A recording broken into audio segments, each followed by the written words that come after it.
Imagina que estás en un teatro, las luces se apagan, el telón se alza y de repente algo totalmente inesperado ocurre. Un disparo resuena en la sala. Una mujer cae al suelo empapada de sangre en pleno centro del escenario. El público atónito se queda en silencio. Algunos piensan que es parte del show, un efecto especial, una sorpresa más de las que se habían prometido, y aplauden flipando. Pero entonces un joven cubierto de sangre corre detrás del telón y grita aterrorizado: los disparos son de verdad. El pánico se extiende rápidamente entre los asistentes. La confusión es total. ¿Esto es parte de la obra, un truco o acaso es algo mucho más aterrador? Esto no es una película de terror. Esto ocurrió realmente en el Teatro Cervantes de Almería. Una tragedia tan real como espeluznante que dejó una marca imborrable en su historia. Y lo más inquietante es que después de esa fatídica noche, los sucesos extraños no terminaron allí. ¿Qué ocurrió en realidad esa noche? ¿Y qué causó el caos? Y sobre todo, ¿quién sigue rondando ese teatro hoy en día?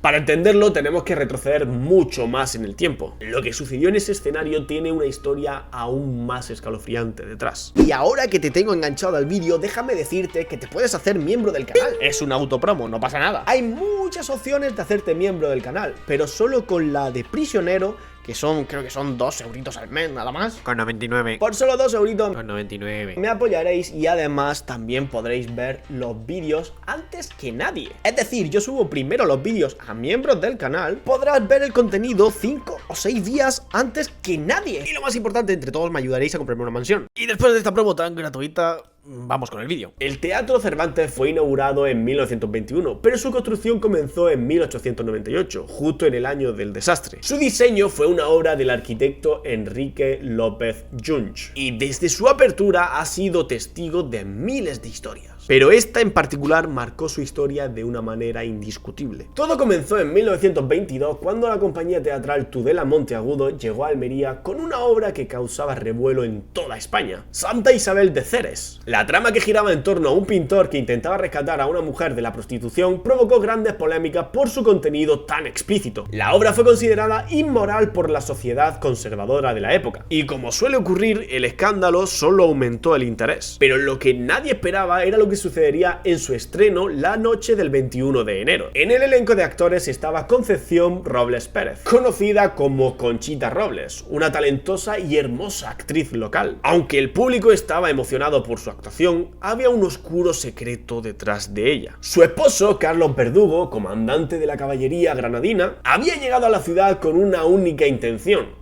matar a su esposa. Los celos le consumían. Se decía que Conchita tenía un romance con uno de los actores, y la situación se complicó aún más cuando ella pidió la separación. Carlos, conocido por su violencia, ya había intentado matarla antes, y el miedo de Conchita era más que real. Se había avisado al personal del teatro, pero Carlos astutamente logró colarse haciéndose pasar por un empresario teatral. Esa noche se encontraba entre el público, armado con una pistola, esperando a que Conchita pasara por el escenario. Cuando la obra llegó a su segunda escena, Carlos se escondió detrás del escenario, preparado para encontrarla en los camerinos. Llevaba una pistola lista y al verla salir no dudó en disparar. Conchita, aterrada, intentó esconderse tras Manuel Aguilar, un joven de 16 años encargado de la cartelera, pero el disparo la alcanzó en el pecho. Aquel horrible momento fue confundido por el público como parte de la obra, ya que se había prometido un gran realismo en los disparos. Pero cuando Manuel, cubierto de sangre, salió corriendo tras el telón gritando: "Los disparos son de verdad",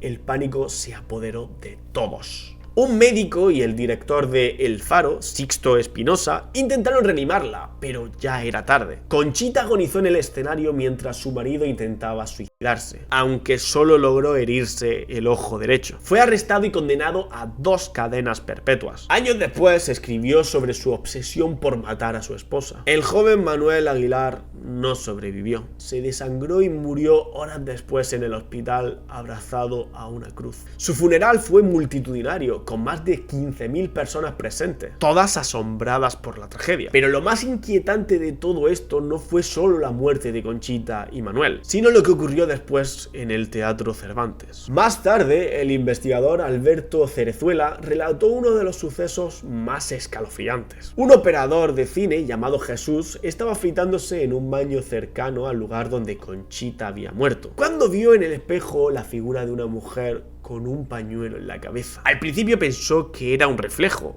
pero semanas después volvió a ver a esa misma mujer en una fila de butacas. Cuando preguntó al conserje si alguien había entrado antes, este dijo que no, pero cuando regresó, la mujer había desaparecido. No fue el único que experimentó fenómenos extraños. Marcelo, un brasileño que trabajaba allí, veía cómo desaparecían herramientas y además las puertas se abrían solas. Manuel Tripiana, otro trabajador, escuchó susurros, pasos y vio luces encenderse sin ninguna explicación. Incluso se encontró con una mujer con el mismo pañuelo en la cabeza como la que Conchita llevaba en la obra. Recientemente, Antonio Asencio, el propietario del teatro, vio caer carteles sin razón aparente. Al enterarse que Manuel Aguilar, quien había sido asesinado, era el encargado de los carteles, pues la conexión fue inevitable. Pero esto no termina ahí. En los años 40, un tramoyista se suicidó colgándose de las cuerdas del escenario. Y para ponerle el broche final a esta historia, el teatro fue construido sobre lo que en su día fue un cementerio árabe. Con todas estas tragedias y sucesos que no se pueden explicar, no es sorprendente que muchos digan que el espíritu de Concha Robles sigue rondando por el Teatro Cervantes. Y si alguna vez tienes la oportunidad de visitarlo, tal vez puedas sentir su presencia. Es muy difícil que te dejen entrar al Teatro Cervantes para grabar psicofonía y cosas y tal, a no ser que seas Cuarto Milenio. Por lo que voy a poner una cifra muy exagerada de gente que le dé like a este vídeo. Si este vídeo llega a 100.000 personas que le den like